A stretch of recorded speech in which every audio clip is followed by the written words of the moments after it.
I said to a couple of kids, you don't have to be in this class. If you don't want to be here, then get out. Like, get your parents to write a note. You don't have to be in scripture. Get out if you don't want to be here. And if you're going to muck up in my class, just sit outside because the rest of them want to hear what's going on. Oh, wow. That year, I had every kid in that class wanting a Bible. Wow. And I'm still like, were they pranking me? Like, was that a prank? These kids needed to hear this when they were 10. Yeah. They needed to know when they were 8, 9, 10, you are valuable. You don't fit the mould. This is not, you matter and God cares about you and God has a plan for your life, And I went, oh, hang on. That's what the church should be doing. Yeah. The church should be telling these kids at 8, 9, 10 that you are loved and you really matter. Yeah, exactly.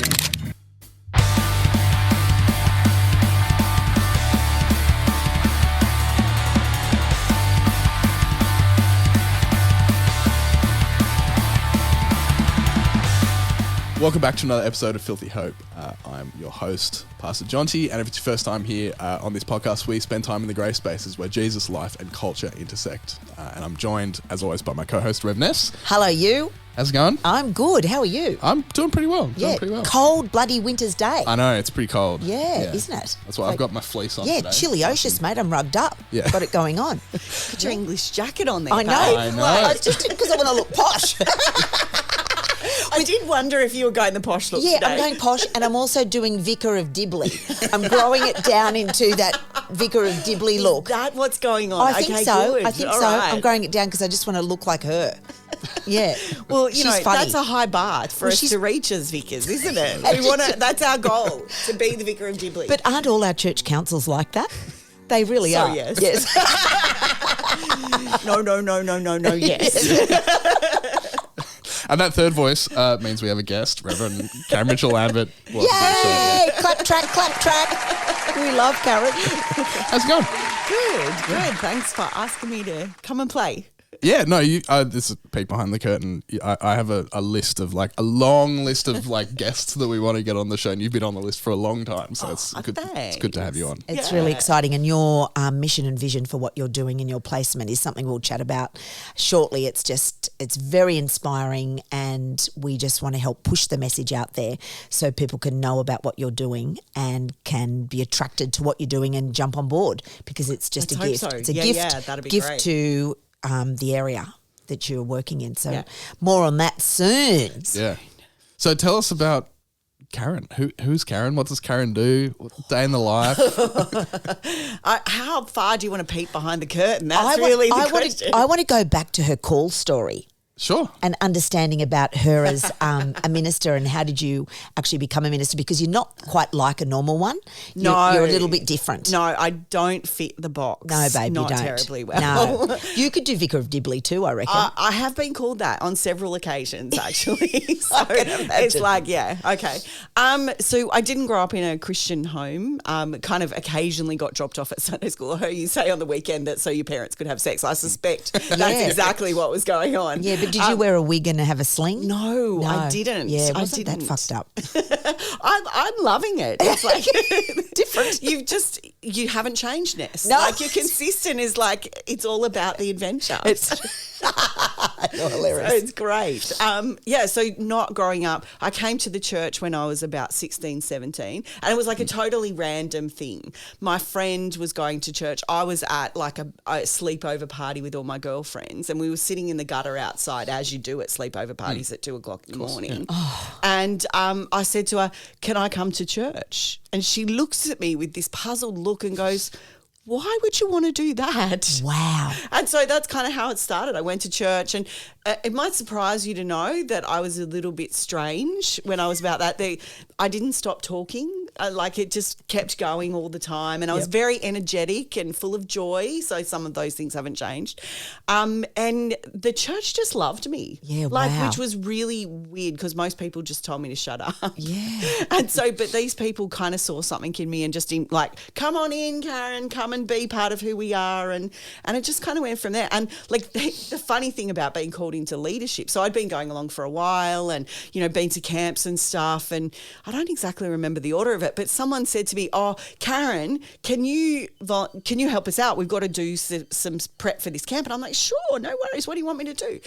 "We want you to be on the worship committee." And I'm like, "Okay, yeah, that's fine. So what's worship?" And they go, "Don't worry about it. Just go and you'll figure it out as you go along." Wow. And I'm just like, yeah, that was so I did. I just rocked up and they trusted me with stuff and taught me how to do stuff as I went. And yeah, it was really good. Was this in the Uniting Church in the day? It was. Yeah. So this was probably 10 years post-union. And you know your little friend that was obviously a churchy. Yeah. Is that little friend still a friend? Still a friend, yes. Oh, how precious. Yeah, still a friend. What an amazing Just a legendary woman. Girl that she must have been. She must have been setting there must have been something about her that was appealing or attractive to you, something about her and church maybe, do you think? I think like she was probably a living example of just that unconditional love. Wow. Like that we were just mates and it wasn't a big deal that I wasn't like anyone else and I didn't talk too much for her because she didn't talk much at all and she was very happy for me to talk on our behalf. Wow. So, yeah. Can I tell you a funny story? Please. So this is my beautiful friend and like at that point in my life, I didn't understand that there were things like introverts and extroverts. Yes. I just thought everyone was like me, right? Yes. Because funny and full of joy. Exactly, Yeah. right? And so this friend of mine, I loved her so much, right? And for me, the ultimate gift you could give someone for their birthday would be a surprise party. Of course. Like that would be the ultimate gift to do for someone, right? Not for an introvert, Kaz. Sounds like So a nightmare. it gets better. It gets better, right? So I threw a surprise birthday party for her the first year, and she was like, "Oh, Kaz, thanks so much." Like totally embarrassed, totally. I know this now as a much older person. So and she's like, "Oh, you really shouldn't have done this, Karen." And I'm like, "Oh, you're just being humble." Like, so I did it again the next year. Oh, Karen. And then I did it again the next year. And interestingly, that year, my work sent me off on a personality training course where I learned about introverts. And I'm like, oh, no, she really did hate surprise birthday parties. But you would love it. Oh, I would love it. Yeah. It would just be awesome. Duck to water, mate. Yeah, exactly. Oh, that's too funny. Yeah. She's a great woman. Sometimes it takes me a little while to, catch on. But, we get there eventually. So what happened then? So you were doing some leadership in the church? Yeah. So I kind of had one of these epiphany moments where I'd been through some pretty rocky stuff during my childhood and all of that sort of stuff. My family life's quite complicated. And I kind of had this moment where in all of that, right, everything that had gone on, it was pretty dark. I had always known that someone was with me. Like I had this deep sense that I wasn't alone and that it was going to be okay. Nobody told me that, right? The shit was hitting the fan all over the place. Nobody told me, but I had this deep sense that I wasn't alone in all of that. And then the church kind of came into it and went, we've got language for that. Like what you experienced was actually God with you and the Spirit with you while you were going through that. And so God and I kind of got chatting about this. And then I was away on a camp and, they were calling people up if you want to give your life to Jesus stuff. And I didn't get up, but God and I had a conversation on the floor at the time. And I said, look, you've never let me down. You've been right there with me in the midst of really horrible stuff. Let's give it a go. What do you want to do with my life? Let's see how it goes and what happens. And I just kind of in that moment went, right, hand it over. And the fascinating thing was as I came out of that hall and went to one of the bunk rooms and this young girl's crying. And I'm like, are you okay? What's going on? Talk to me. And she's like, she sat there and described exactly what I'd been through, but she was the sister of it. So I had this incredible insight to be able to go, this is what you need to do. This is how to help. This is what to do. This is how you go about it. Just love. That's what you need to kind of do in this. And it for me, it was that moment of like, I don't know, well, there's a special churchy word for it, when you dedicate your life to Jesus. So conversion and call kind of happened at the same time. And it was this moment of going, all that shit that you've experienced actually is here to help others. It's never going to be wasted. And just harnessed it. Oh, totally. Yeah. So that was, and so from that, I ended up wanting to go into youth work, and I wasn't sure if it was church youth work or secular youth work. Okay. The church, I left school in year 10 because I knew that I couldn't be at school and do the HSC and deal with what was going on at home. And so I left in year 10. And so the church was like, well, no, you haven't got enough education to come to theological college to study, be a youth worker here. And so I'm like, okay, well, therefore God must be sending me to do secular youth work. So then I went to what was then the University of Western Sydney and did secular youth work there. How unreal. Yeah. I bet that trained you up. Oh, yeah. Yeah. Incredible. Yeah. And just like, I'm so grateful for modern understanding around, sociology and psychology and because that is so much part of who we are as well. For me, faith isn't just about, learning theology was another incredible opportunity that I value deeply, but so was learning the disciplines of psych and counselling and sociology and family dynamics and all of that sort of stuff as well. So, yeah. It just helps us in the ministry role that we find ourselves in, doesn't it? Yeah, absolutely. And the life experience that you bring to the ministry just helps with the ministry of pastoral care and how we do what we do, I would imagine. And from that, I went and worked with street kids for 2 years. Oh, Karen. And the interesting thing about that, which was that's a long stay. Normally people last about 12 months in the particular job that I was doing, but I'd been the longest serving person there other than the managers, the on-the-ground people. And the interesting thing about that is that it taught me about how slow change is in a person's life. When people have been traumatized all their life or they've been trying to deal with all this stuff, you can't, it doesn't just here, I'm going to give you this special pill and it's all going to be great and it'll be fantastic.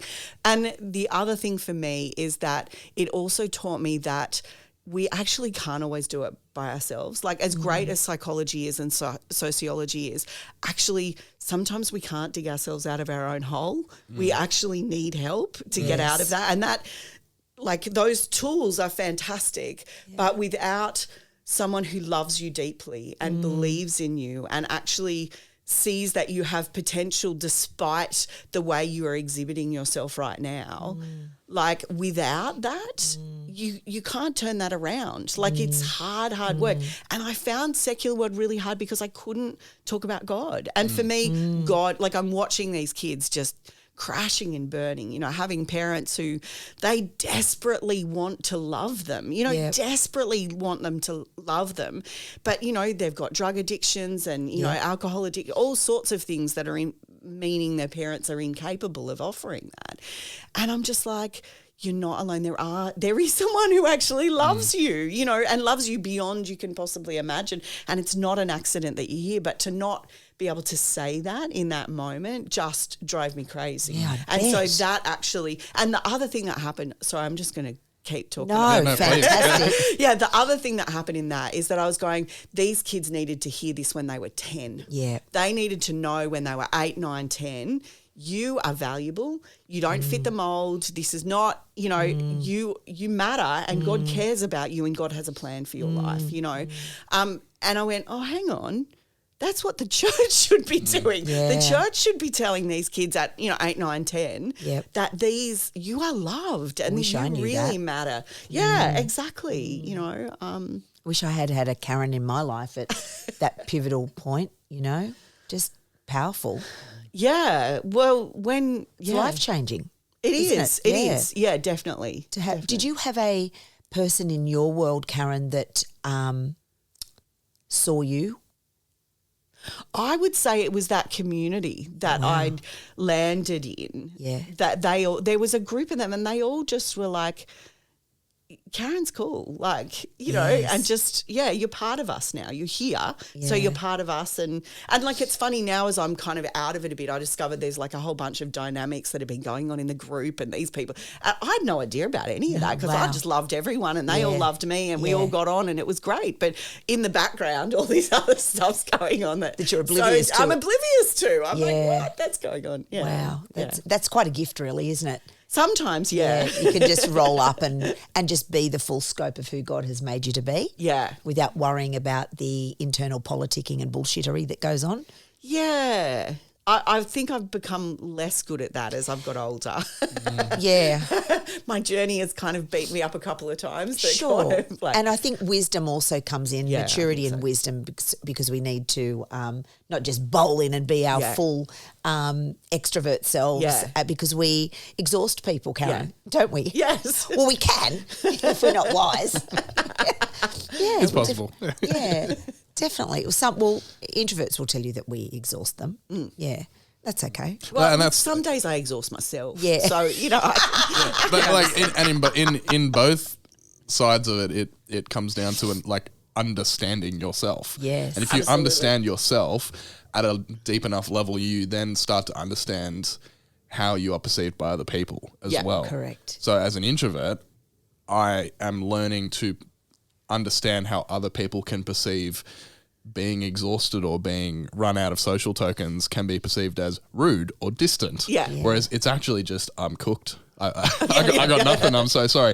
And on the flip side as well, it's the same. It's like sometimes as an introvert, you see an extrovert, and when I was younger, it used to be like, oh, they're just so annoying and rude. I wish they'd stop talking to me. Yeah. Yes. As opposed to, oh no, that's just who they are, and they're really excited to talk to you. Like, They're so excited about this thing. That's you know? right. Yeah, exactly. My daughters often talk about uni because I'm back in uni doing some stuff, and Aurora said to me recently, I bet, Mum, you're one of those mature age students that ask all the fucking questions. In the front row, probably. Yeah. And she said, in the front row. And I said, yes, that is me. And when it's on Zoom, I'm still asking all those questions as well. And why are you not? And she said, and I bet when the lecture's over and the class will want to go, you're still fucking asking questions. Yes, I am. That'll be you too, Karen. Yeah, because like you're like, I want to actually know this now. Yeah, You're like before I'm like, yeah, whatever, but now I'm like, no, this is good stuff. Yeah. Oh, it's a funny thing. So, the time you were working then in the world, doing what you were doing in youth. Yeah. How did you make the transition then into church ministry, and how did you become an ordained minister? Yeah. Because you're a weirdo ordained minister, aren't you? You're a special one. I'm one of the deacons. Oh. Just like Eunice. Oh, The Karen. gang. We're part of the gang. We're part of, there's a special tribe. Shout out Sally Yabsley Bell. I was so excited when she came to college. Yeah. She's another fellow deacon and good mate of ours. And when I saw her at college, she came in the year after I was there, and she was a deacon. I enveloped her. I don't hug people, but I would have wrapped a leg around her. I loved, and she repels being touched. Oh, yeah. And I just went up to her and just kind of like enveloped her with arms and legs and went, oh my God, I found my people. She had wild hair and she was just out there, and I went, oh yeah, good. I think I can survive this thing. Yeah, so how did you become a deacon, Karen? Well, so I did kind of burn out of that kind of work, because you can, some stuff happens, and like to do that work, you have to be invincible. You actually have to think you can't die. Yeah, wow. But when a couple of things happen that you can actually die, that you can't play in that world anymore. Do you mean physically die? Oh, yeah, physically die. So danger to self. Yes. Yeah, like people being thrown across the room. I had an axe thrown at me, And like it's fun for a while, but what happened at the time is that a youth worker actually was killed just as I was starting to get to the point of, I'm really tired, I've been doing this for a while. And I think that alongside having axes thrown at me and these things being thrown across the room, you kind of go, okay, yeah, maybe I'm not invincible, and maybe this is not I can't keep doing this. So I burnt out of the youth work stuff there.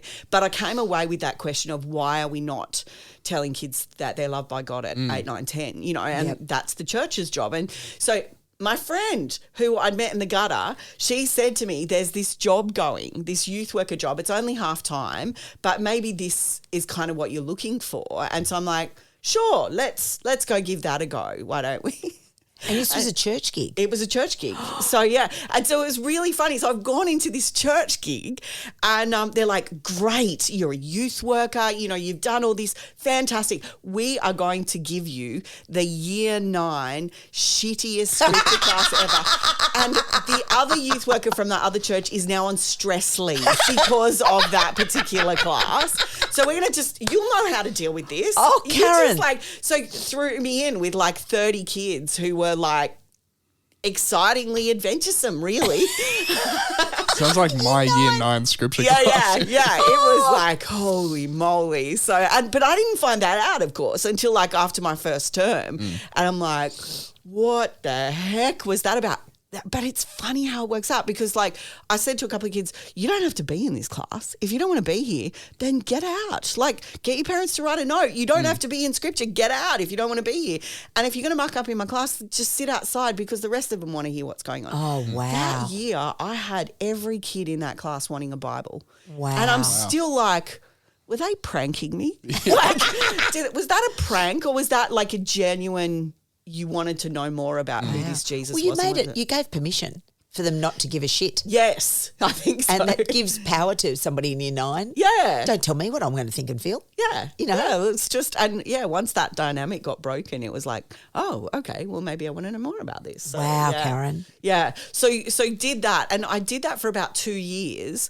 And I got to the point where I'm going, look, I'm teaching a Bible study course, right? And I hadn't grown up in the church, so I know nothing about the Bible, nothing about the Bible. And I'm trying to teach Bible study to these people that have grown up in the church, know everything there is about. And they've got big questions, really, really. These are smart young people, yes, really big questions. I'm like, I don't know. I have no idea. And I go and talk to the other minister about it. Well, the minister about it because I was just the youth worker at the time. And they'd be like, I'm too busy to talk about this. And I'm like, okay. So how I ended up at theological college is because I don't know the answers and it's not fair to these young people that I'm actually teaching them when I don't know my stuff. Yeah. And so I started studying at theological college just part-time. Wow. And went in as a youth worker. So I was going in as a accredited youth worker. And it's really funny because we go through, as you know, we go through this process. You have to say, yes, I'm called by Jesus to do this stuff and all of this. Anyway, when I went to the presbytery, I had someone stand up and say, Karen, I don't think you're called to be a youth worker. I think you're called to be a deacon. And I'm like, no, I'm not. No, I'm not. Did you know what a deacon was then? Not really. No. Did I care? No. Because I was hanging out with a whole bunch of youth workers. Yeah. And some of the youth workers I knew were 60. Yeah, so some of the blokes were 60 and still youth workers. And so they're saying to me, you can't be a youth worker until you're 60. And I'm like, well, yes, you can. I'm mates with one, you know. And so it's you've got this weird idea. And this is where God is exercising my ministry at the moment. And so that's where I started. And so I went to theological college. They said, you only have to do a year because we'll give you credit. Ended up having to be 2 years because you know what it's like. So I was mad at God. Why the heck did you send me to go and do secular youth work? Yeah. And then I had to go and do theological study anyway. Why couldn't you just fix that so I didn't have to do both? But, I benefited. Just did it. Yeah, that's right. You did benefit. Yeah. Definitely. Yeah. So, and then ended up in youth work. I mean, this is a long story. But the deacon piece. So how did you So I came out of college and I'd been doing all the research work for setting up how we were going to be a Uniting Church presence at the University of Western Sydney. So 8 campuses, we had no presence there at that point and we're like, what are we going to do? And so went in, did the research, what can we do? What can't we do? How can we be involved? How do you have to behave in that? So got it all set up, but I designed the job for someone else. Wow. Someone really smart because, you have to be really smart to work in a university and I was definitely not that. So I'm like, I've set the job up for someone else. And so then I'm coming out of college and I'm like, okay, now I've got to find a youth worker job. Where am I going to go? What am I going to do? And they're like, we want you to do the uni job. And I'm like, I'm not smart enough. I'm not the right person to do the job because I'm not smart enough. And they're like, Karen. That doesn't matter, Karen. You're actually the person who knows most about this. And so we want you to do the job. And I'm like, but these are the smartest people in the world are in this place. Wow. That was kind of how I understood universities at the time. Yeah. I see it a bit differently now. Yeah. But and so ended up at the university, was there for about 7 to 9 years at that time. Wow. And the job changed quite a bit because we were experimenting. We were trying different ways of doing stuff and I got pregnant in all of that. So that all changed my world around all of that. Wow. Yeah. And so that was very diaconate. That was very, very diaconate. But I came out of that going, if only we had churches that I could send these people to. So, you know, I'm building incredible relationships with people in the uni. They're going like, tell me more about this Jesus. Like, I want to be part of a community that does like you do. And I'm like, Oh, wow. yeah, sorry about that. I'm not quite sure what we can do about it. Yeah. And at the time I'd been doing a church plant and we'd been experimenting with some stuff around that. And I came out and went, I wonder if it's possible. Like, God always gives me these questions. Like, I wonder if it's possible to like move an aging congregation to be able to be something that's more relevant to younger people and how we could do that. And there was this little church on the Northern Beaches that was like, we haven't got much money, only part-time. And I'm like, well, I've just had a baby, so I don't kind of really want more than that. Who wanted to see what they could do missionally in their community. And I'm like, great, well, this is a great place to experiment, you know. So kind of, but at that point, they stopped accredited youth workers. They basically said, we're not going to have that role anymore. So you have to decide. You can either stay that, but you're not going to be able to get any work, or you can transfer across and become ordained and you can become a deacon or a minister of word. So I go in and go, oh, this is going to annoy the heck out of me, right? So I go in and I say, well, here's the problem I've got, right? I've just spent all this time at the University of Western Sydney as a deacon, yet here I am in a congregation being a minister. So I have a problem with your labels. Like, I don't know what you want me to do because God calls me where God calls me to go and I will go where God calls me to do what God asked me to do. Yeah. Sometimes that looks like a deacon. Sometimes it looks like a minister of the word. Sometimes it's all a mixed match of both. And I genuinely went in and I kind of expected them to go, well, you're going to have to do, you know, 12 months of discernment to figure out the answer to that. I am so grateful. One of my colleagues, Mel, who, you know, is a deacon as well, she says to me, oh, Karen, stop kidding yourself. You're just a deacon, hun. It just oozes out of your DNA. And I'm like, okay, then I'm cool with that. But for me, I still actually think it's a complicated issue that we haven't addressed as a church. I agree. It's like, it's not as simple as deacon or minister of the word. But I understand why it came into being, because when it came into being as minister and deacon of the minister of the word and deacon, there was only one way to be a minister. Like, you had to fit. Like, when I first came to the church, it was men in suits. Like, that was my entry in. And like, if you were lucky, there was a woman in a suit. Like, I think I met 2 women in suits at Synod. Like, that was my experience of that. And like, I'm like, what is this? Like, I don't fit into this at all in my patchwork overalls and, you know, it just, And I think we had a conversation the other week that I've always felt like I'm a bit of a black sheep in the church. I've never really belonged to what the institutional church expected. But for some reason, they kept encouraging me. You know, I had this one woman in the middle of a presbytery meeting say, and I was there with another person who was doing the process as well, and she hammered this woman, your hair's not tidy, it's not straight, it's not this, it's not that. She turns to me and goes, yep, Karen's Karen, and we just need to push her through. And I'm like, I just don't understand what happened. But at moments like this where like other people are getting absolutely smashed, you need to be in the suit, you need to do, and yet they just go, yeah, no, there's something about you that we have to keep, but we don't know what to do with you. And we just, and that's kind of been my journey. But I was saying to you the other day as well, I feel like now I understand why, because I feel like now I'm here for the church now, which is about helping, loving, like the church is full of beautiful saints who have lived out their faith faithfully. And I love them because they have loved me, you know, and I love them. But we also have to do things differently, and we've got to try new and different ways to do it. And we're going to stuff it up. Well, I've had a whole life of doing that. So I'm all good with this. You know? So that's how I kind of became a deacon, and that's kind of. It's a very interesting thing because I'm a deacon also, and I find myself in a church. I mean, I went kicking and screaming to Wallara because I knew I shouldn't be the minister in the pulpit on a Sunday. Yeah. I think God had shaped me for different things that was more on the outside of the church, ministry on the fringe stuff. And why would I be sent to this beautiful fancy church in the eastern suburbs?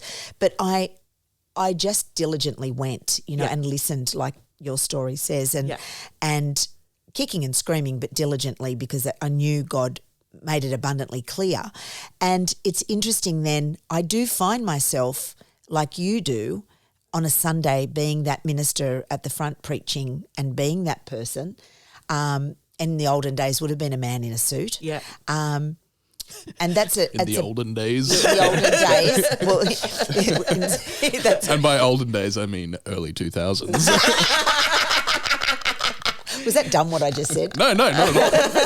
But I'm just teasing because it's so true. it is a thing right? Yeah. So I see the privilege, and I'm the first female in that church to be a minister. You probably are too, Karen. There's been one at one of them, but it wasn't for very long. Right. Most of them have all been in, so I'm the first one. So it's quite an extraordinary thing that we do, and I forget about that piece. But then to find myself in this church, in the pulpit, doing that work, I was desperate to do anything other than that within the church, because I knew that my vision that God had given me was on the outside. Yeah. And so then that played out the way it's played out, and Filthy Hope's a part of that, and Wellness HQ is a part of that, and all the other things that we do to hit and be in our community. Yeah. And further than our community. And you're doing the same.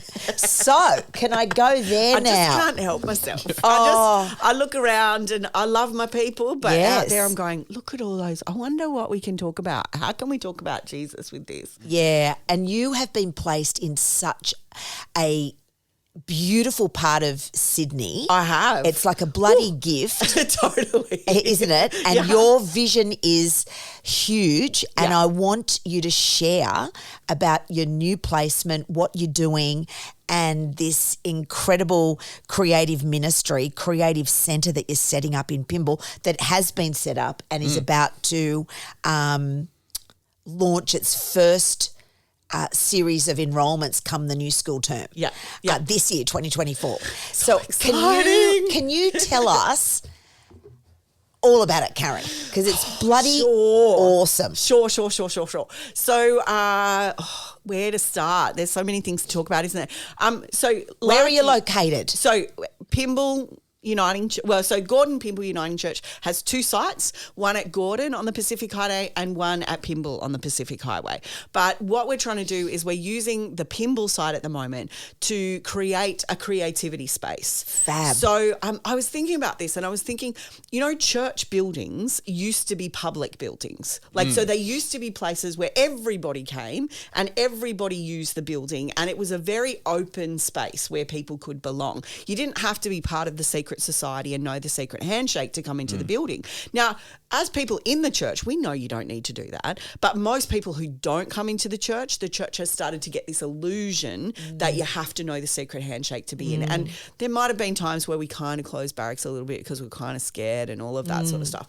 And I went through this journey where I was like, okay, so we can't do God things in the church building because there's so much trauma attached to church buildings. And then I'm like, bugger this. What I want to do is I actually want to reclaim those buildings. I want to reclaim the church building and all that we do, as these are public things. They're not private things. Private people made them happen, but they are actually public spaces where it's we not can just for the club. It's not of just these for the club. Perceived perfect bloody people that are on the inside, which are not perfect bloody Definitely people not perfect at all. Bloody people. Yeah. No, so much to say about that. But So when I came, they said to me, we want you to grow the first third of life. So every children's, family, young people, because that's kind of my expertise. And I said, okay, but there's some rules around that. So when I do worship, you've said you want it intergenerational. So we will be doing stuff that's intergenerational and you're probably not going to like it. And they said, so we only want you to do it twice a month. And I'm like, okay, that's fine. Oh, but can you do the fifth Sunday as well? And I'm like, sure. But if I do the fifth Sunday, it's Karen's wild card. So you're going to have have whatever Karen does, right? So the first one I did a high tea church. Oh. And it was so fantastic. It was really, really Can awesome. I copy that? Yeah, absolutely. I love that. I'll show you exactly. It was great. It was actually really, and people brought their friends because we were having a high tea at church. So like and we invited people to bring like their sacred food. You know how you've special. got like special thing. the food that's like, and because we've got people from, you know, all different cultures. And so we had people bringing like their special food. Oh, it was just amazing. Awesome. So like things like that. So I came in going, you've asked me to come. I'm going to push hard. I'm going to push really hard. And they've come with me on that journey. Like we've lost a few people on the way, but generally people have said, okay, this is scaring the hell out of me, but we're going to go the journey. We're going to have a go at this. And Fabulous. I love my people for that. I really do. It's brave, isn't it? It's so brave. Because you're pushing them out of their comfort zone. Totally. I'm saying Jesus says, follow me. So we're going to follow and see where that goes. And that might mean a whole bunch of things that are different. And That looks different. It looks different. Yeah. It feels different. Yeah. And anyway, we could talk about that. So the Creativity Centre. So we are planted right beside 2 Uniting Church schools. Wow. And so like part of what I'm trying to do is actually help build our relationship with that. But we don't want to just have a relationship with schools. We actually want to be involved with the whole community, and particularly some of the people in our congregation, really passionate believers in public education, a whole bunch of teachers in the congregation. So it's like we want to be really holistic and we want to be able to offer things to everybody. Of course. You know? And so when we ended up with some space at the Pymble site, we're like, what can we do with this that would actually be beneficial to our community? How can we turn this into a public space? And we heard about like the waiting lists to get into a whole bunch of after school curriculum programs for high schoolers in particular. And in our area, a lot of them are all about like you want to get that top mark in the AMEB, or you're going to get, you know, top marks in the HSC. That is the focus of these things. Yeah. And there are kids in our world that they're never going to do that. They're never going to be able to get the top marks, but they are incredibly gifted at creativity. They write amazing stories. They do incredible art. Like I had one guy years ago, had the most incredible eye for colour and could do the most incredibly beautiful thing, failed art. Because he couldn't get his head around, because of learning issues, couldn't get his head around the academic side of art. Wow. And so failed art. And I'm like, no. And like, thank God, found his own way into being able to find spaces to be creative. But what we want to do is we want to create that space. We want to have a creativity centre specifically for high schoolers. Yep. We might grow it to be able to include other people, but we want this to be their space, which is an inclusive community. Beautiful. So everyone is welcome exactly who they are. We're respectful of who young people are and the journey that they're on, because we know that adolescence and, you know, being a young person is hard work, trying to sort all this stuff out. There's all sorts of messages coming from everyone and lots of questions. Who am I? What's my pronoun? What's my gender identity? And all of that. And people just need to be loved through that journey, you know? And smack in the middle of the North Shore, mate. Brave. I know. I'm like crazy. But that's okay. We'll give it the kids are going to love it. Well, and we want a place where young people can be loved just as they are and find, so creativity isn't about academic achievement, but actually about exploring self-identity, and that it's a safe place to do that. And so we've got some incredible tutors, including Jonty. I'm so excited that he agreed to us. So he's doing storytelling. We've got art. Ren's doing art, and she's an amazing artist, just really gifted. Joanna is an incredible singer, is teaching singing. We've got Alan, who's one of our retired people in our congregation, but was a professional jazz musician all his life. And he was like, I'd just like to teach kids, but I'm not a traditional teacher. Like, I'm all about how people can hear music and learn all this sort of stuff. And I'm like, Alan, you are the man for us. Oh, wow. And then Jono, who is a Uniting Church minister, but also a hip-hop dancer that's been doing hip-hop most of his life. He's doing hip-hop as well. And so, like, we've got these multi-streams of creative. So you must have a number of different rooms to be running these classes. Yeah. And is it after school? Yes, on a Wednesday. Yep. From 4 till 5:30. Yeah. But we want to have a space where people can come and have afternoon tea with us before they start, and so because we want to build this creative community, we want to actually see what's going to happen. students all come in and they do afternoon tea all together, all the different streams. Yeah. So what are they again? Say them again. There's storytelling. Yeah. As in writing, Jonty? So it actually, the workshop started at Karen's suggestion as a podcasting workshop. And after some thinking, I broadened that to be storytelling. Fab. So it's however they want to tell their story, whether it's as a podcast or as a story or as a script or as a film or whatever. A song. And maybe even a song. Poetry. Yeah. So the idea is to, like what you were saying, it's not about the mark. It's about discovering their creative identity. Yeah. And my job, I see it, is to facilitate that and help them pursue that, whatever it looks like. So we could have some really cool stuff. It's our first term is coming up, so we'll see what happens. Yeah. Or who's going to turn up? So storytelling stream, then hip hop stream, and then jazz musician stream, and then art, Singing. art, Yeah. and singing, vocals.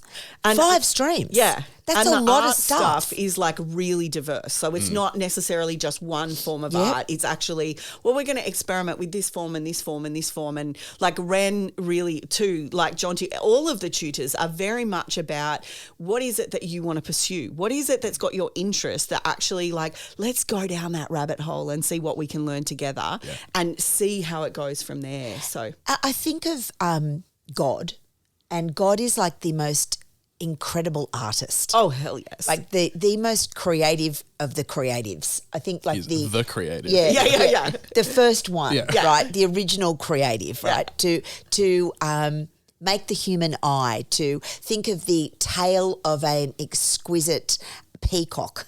You know, I know that's just repeated pattern, isn't it? But come up with another one then. Think of any of the beautiful bird like life. I'm like supernovas, like in the Oh. stars, Yeah. like Oh get my out into gosh. the universe, and you're like, Talk about that creative. is just hugely, and like that. Okay, some worlds are oxygen based, and some worlds are like just, oh my gosh, this is just so. And why does these things come together like this, but these things come together like this? It just, Even just like between 4 and 6 p.m. at Shoal Bay on a summer afternoon, that's enough for me. I kind of go, yeah. God's got that. Like, I don't know what God was on when he created this artwork, but like this is like stunning. It's incredible. Yeah. Rob, my husband, talks about, he travels all over the world for work, and he said to me one day, it was his first trip to New Zealand many years ago, and he said to me, he's from Kentucky, and he said to me, Vanessa, you know, I've decided that what God did, he got to New Zealand in designing the planet, and he went, this is good.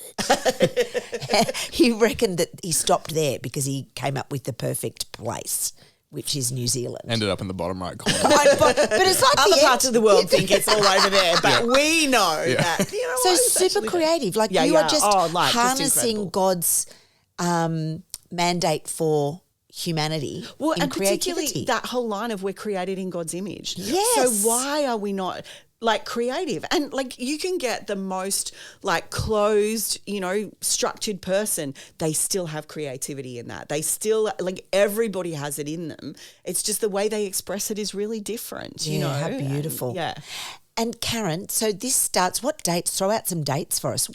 When is this happening? Am I allowed to look Yeah, at my brochure? please do a 'Cause I'm like- cheeky plug. Only because I'm terrible at remembering And things. if you're listening and you don't have a pen and paper with you, Jonty will have all of this information down in the show notes for you. Right. And so that you can work out how you can get involved and register to be a part of this great initiative in the church. Yeah. So we're starting on Wednesday, the 24th of July is our first sessions that we're starting. We're going for a term. So you pick a stream for a whole term. And that's how we want to do it at the moment, just to help people really get their teeth into it and see how it goes. Because it's only really like 10 weeks in a term, Yeah, right? yeah, absolutely. So that's Yeah. 10 sessions. Yeah. And gives you a really good flavour, I'd imagine, Yeah. of your stream. Yeah, that's Yeah. exactly right. You kind of get a good idea of where it's going to go and what it's going to look like. So yeah, so the term stream, we're looking at $330 for the term, which is like Oh, that's a bargain. Yes, yeah, for hour and a half session each week. Wow. Great tutors that are teaching all of this stuff. So yeah, that's It's cheaper than a bloody Pilates class, mate, or a spin class at one of the fancy gyms. It's a bargain because they're only 45 minutes, mate. You're Yeah. getting double. Yeah. I reckon Yeah. that's really good value. Wow. Yeah. Incredible. Do they get steak knives? No. And how they just go online to register? Yeah, if they can we've got a website and you can get to us through socials as well. So it's GPUC, Creativity Centre. Yeah. And as we said, we'll put up the links on after the show and be able to talk about it. GPUC stands for Gordon Pymble Uniting Church. Yeah. Amazing. Yeah, because we wanted to be clear that it is actually the Uniting Church that's hosting this. Fab. And we're like one of the things that you get to have a bit of a read about why we're doing it as a church.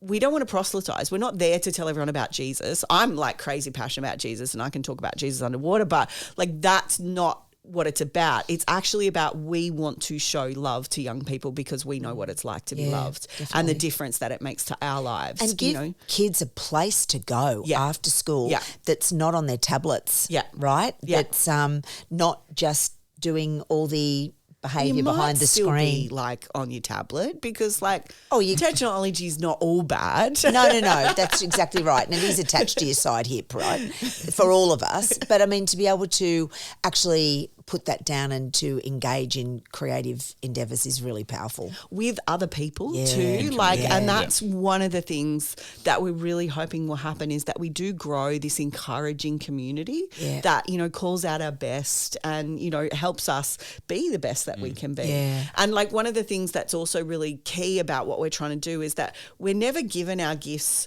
just for our own benefit. We're always given our gifts, like I think we're given our gifts to the benefit of others. And so part of what we'll do is as the term goes on, it might not happen the first term, but probably within 6 months, we're actually going to find ways for people to be able to share their gifts with other people. Beautiful. And so we're talking about whether we do a concert for, you know, a whole bunch of our nursing home friends that are kind of shut-ins and can't get out very often, you know, or whether, you know, with one of the things we're doing in school holidays is cosplay. And so with the cosplay stuff, whether we go to, you know, the hospital and visit the kids in the hospital or whether we go to the local, you know, preschool and actually go and hang out with the little kids there and play pretend with them there. What does cosplay stand for, Karen? Well, cosplays is an interesting genre of kind of, it covers a whole bunch of things. It's about costume play. So you create costumes to dress up and pretend that you are something. And it's usually like a character that either you know from, or it could be anything like, you know, Marvel or, you know, anime or I'm really into sci-fi and steampunk and stuff like that. So like I have costumes that kind of fit in around that stuff as well. So it's great fun, like because you get to pretend that you're someone that you're not, you know. Unreal. And it's just, so cosplay is about creating those costumes and some of them are really complex, but the sense of achievement that you get when you've created a costume and you're like, I know exactly who that is. You look exactly like that person. That's so cool. Yeah, so wow. yeah. Oh, you're just such an interesting human being. Have we got time to ask her some questions about Sci-Fi Church? Yeah, absolutely. Yeah. Where I guess before we get to the Sci-Fi Church, where did your love of sci-fi come from? Like when did that start for you? When I was working with the street kids and because like, you know, bedtime's 10 o'clock, well, you still got to be up until 11:30 and Star Trek was playing at that time of night. And so I was trying to stay awake. And so I'm like watching Star Trek and I just got hooked, like, because it's great storytelling. Like, so by then we're kind of into Deep Space Nine and Next Gen and stuff like that. So not original Star Trek, but that kind of series that came after it. So that's how I kind of got hooked into it, is these late nights having to stay up while the kids are trying to sneak out in the middle of the night and, you know, all that sort of stuff. I at the Tamari Uniting flea market, which happens twice a year, got for a bargain at the most recent one the entirety of TNG. Oh, on DVD. fantastic. So I'm primed and ready to dive into Next Gen. Oh my God. For the first time. I've never seen it? I've never seen any my TNG. God. I've watched a fair bit of the original series, but I've never gone into TNG. So fantastic. It's all in my library of movies. TNG for me, like, so the Next Gen. Star Trek. Stop! Vanessa's caught in the middle of this. I am just going, what the? It's not I Dream of Jeannie. It's not Bewitched and it's not Bridgerton. I'm feeling really confused right now.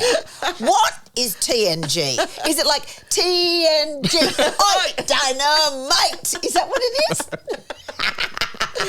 So you must know what Star Trek is. You've I heard know of Star Trek. Yes. So there are a number of. Well, you could probably explain this better Can you than help? I can. What is it? So- what's next gen? I thought that was our next group of. Don't we talk about our young? It's a new album by Bring Me the Horizon. There's an album called Next Gen. No. I'm so confused. Help. So Star Trek started with Captain Kirk and Spock, like Right. Yes, I a very remember long that. time Yeah. ago, right? That was like they call that the original 60s, series, right? Yeah, totally. And it was radical, like Yeah. totally radical in And its time. super left-wing like and major, progressive. Yeah, like. yeah. You know, a Russian on the board when they were in the middle of the Cold War, you know, a black woman on the bridge playing a major role. And there's lots of debate now about whether that was, you know, in its time, it was radical what Wow. they did, like totally radical.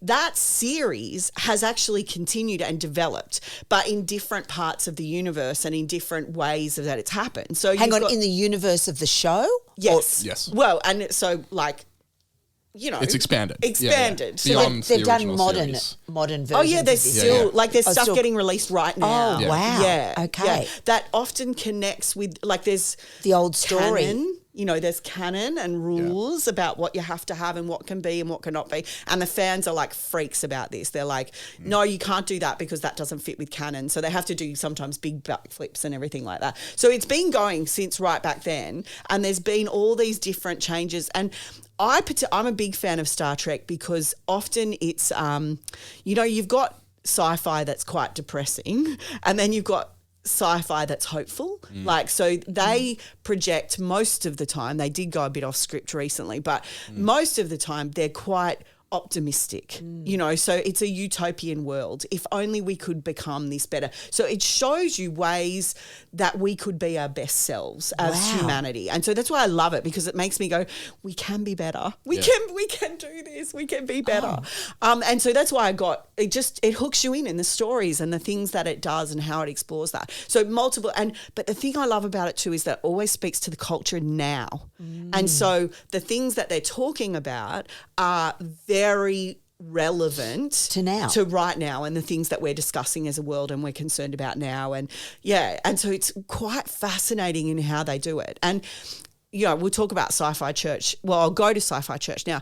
Part of what I love about it is that in so much of this storytelling, I see the stories of Jesus reflected. Yeah. I see the values of the Christian life reflected. I see the teachings of Paul reflected through these stories that I watch in front of me. But sometimes they're done so well that they sneak up on you and you don't even notice that they're doing it. And then you go, oh man, that was good. That was like you've been on this roller coaster. And I have changed my mind about things from watching a Star Trek episode because of the way that the storyteller has been able to take me from where I was and go on this, you know, emotional journey like you Roller do with coaster.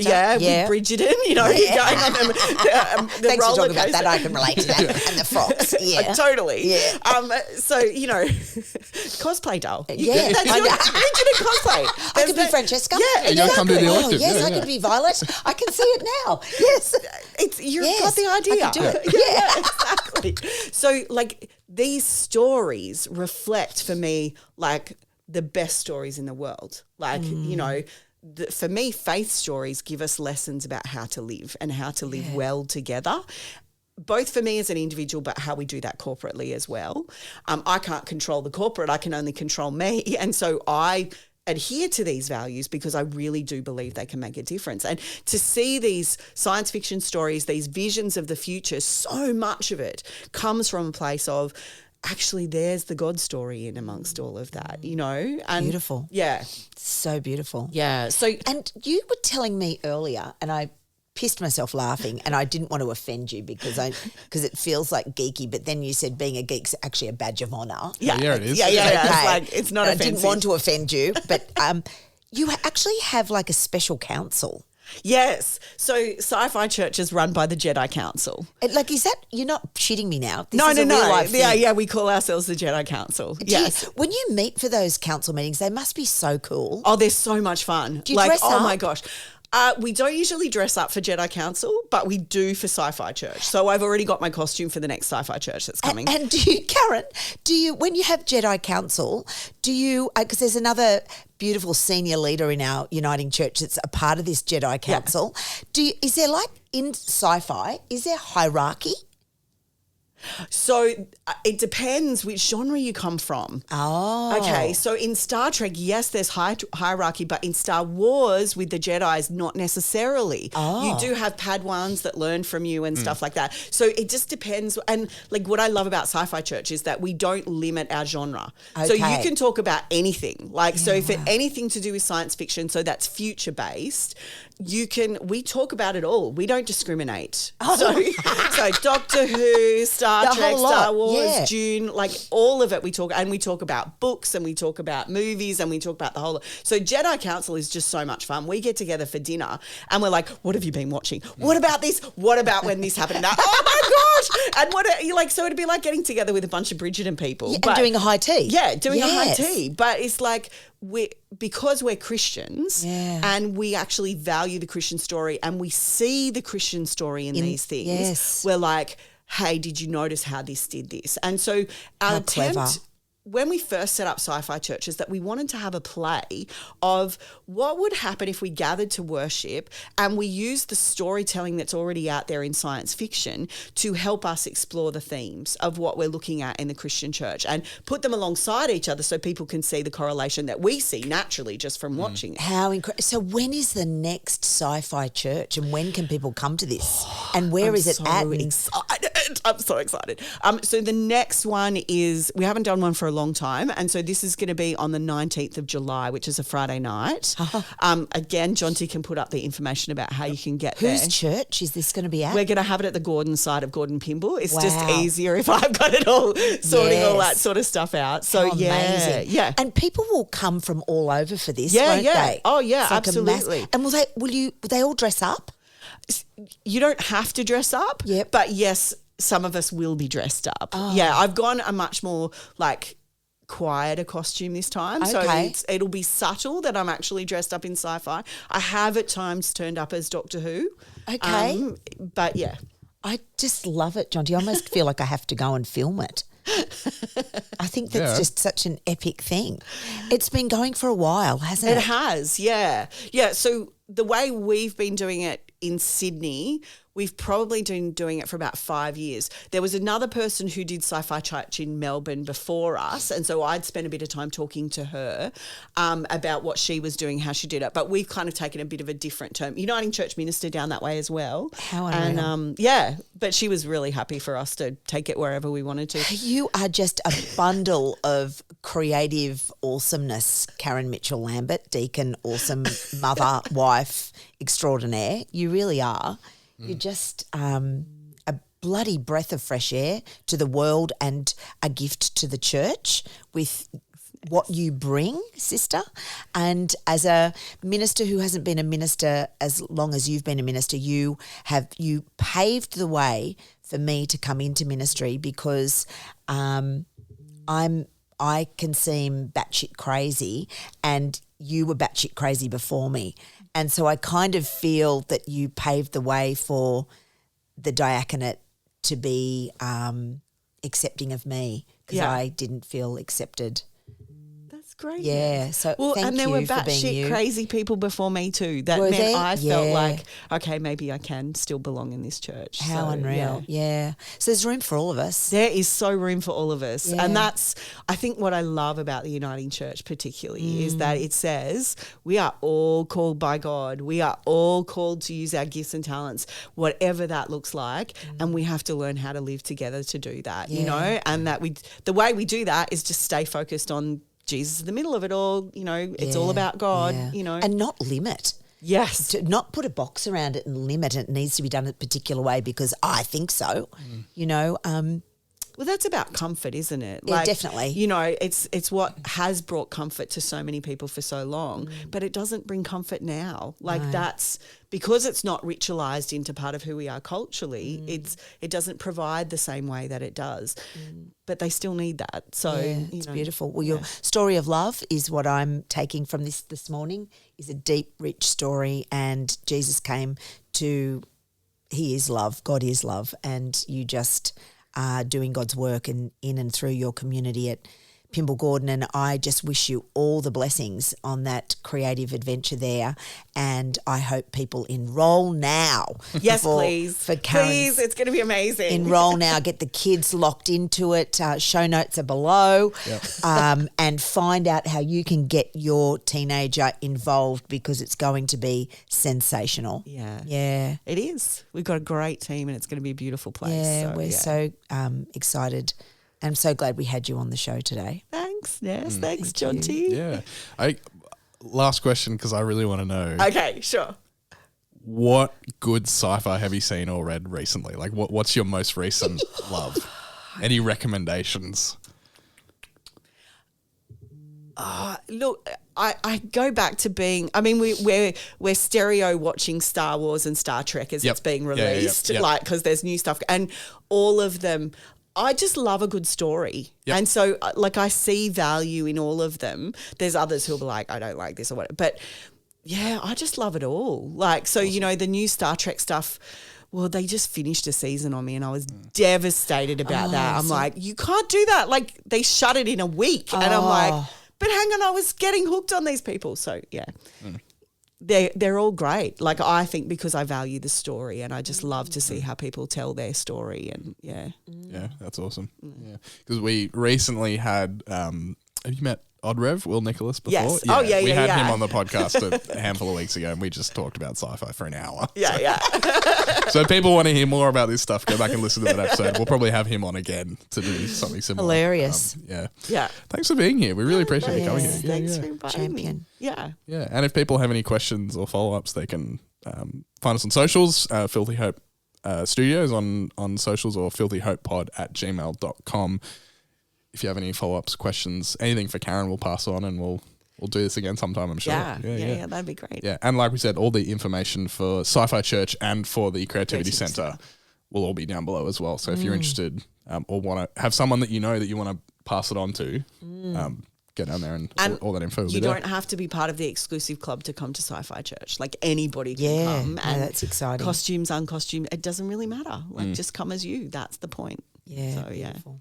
Yeah, that's awesome. Well, I think that just about does us. Any final thoughts? Anything we want to leave our listeners with? I think that's... I'm excited. I want to go and create a costume. Yeah, do it. Next episode, you'll just be in full costume. Yeah. We're going to go the Bridgerton thing. Yeah. Yes, and I will have a Bridgerton off. So exciting.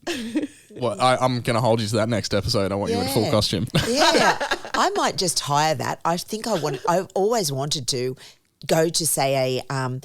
Henry VIII Tudor event in a castle somewhere. It'd be fantastic. Yeah, maybe that should be our next high tea church. Yeah, is we could do that and do it as a big fundraiser, and we're like, I think there'd be heaps of people that want to dress up to that. Yeah, and we could dance old school dancing and. Be really fun. Have someone come and teach us how to do those dances as part of what we, because they just get on and they do. I'm also a Bridgerton fan, in case you missed that. Nice.